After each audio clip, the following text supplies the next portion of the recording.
Magandang gabi mga kapuso. Ako po ang inyong Kuya Kim na magbibigay sa inyo ng trivia sa likod ng mga trending na balita.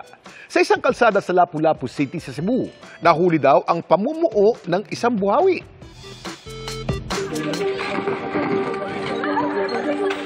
Ang ating mga kababayan sa Cebu, tila sinusubok ni Inang Kalikasan.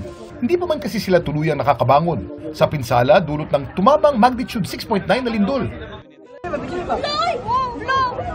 Ito naman ang na-videohan kamakailan sa tapat ng isang paaralan sa Lapu-Lapu City. Isang namuong buhawi sa gitna ng kalsada. Ang video, kuha ng mga estudyante ni Teacher Ira. Nandun kami sa labas ng classroom namin para hintayin yung guro namin para i-surprise for Teacher's Day. Then, a minute after, yung hangin ay medyo lumalakas na din. Like yung hangin and alikabok ay like nag-interact na sila. Through our CCTV, it was really a natural phenomenon. The students were really got anxious.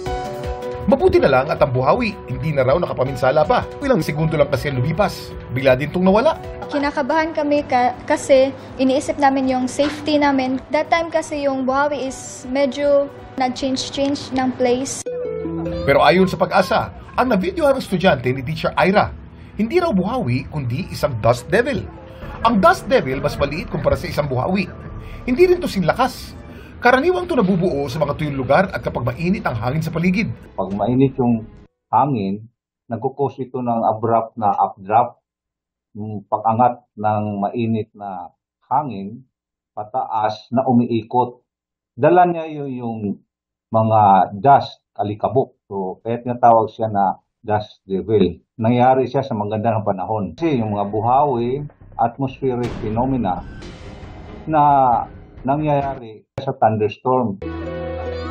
Gayunman, payo ng Pag-asa, kapag makakita ng dust devil, dapat ay iwasan pa rin to. Maari pa rin kasi itong magdala ng maliliit na debris na pwedeng makasugat.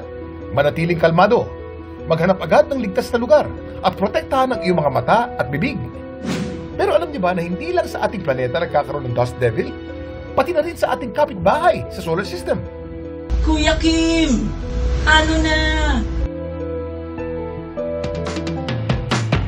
Sa videong ito, nakuha ng Perseverance rover ng NASA.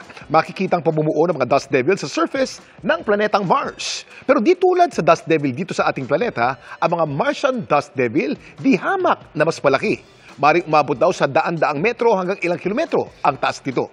Yan ay dahil mas mahina ang gravity sa Mars, kaya mas madaling tumaas mga dust devil doon. At alam niyo ba na nakakatulong ang mga namumuong dust devil doon sa ating mga eksperto? Nililinis kasi nito ang mga solar panels ng rovers, kaya mas tumatagal ang buhay ng mga naturang robot. Samantala, para malaman ang trivia sa likod ng viral na balita, post or comment lang, #Kuya Kim, ano na? Laging tandaan, importante ang may alam. Ako po si Kuya Kim at sagot ko kayo 24 oras.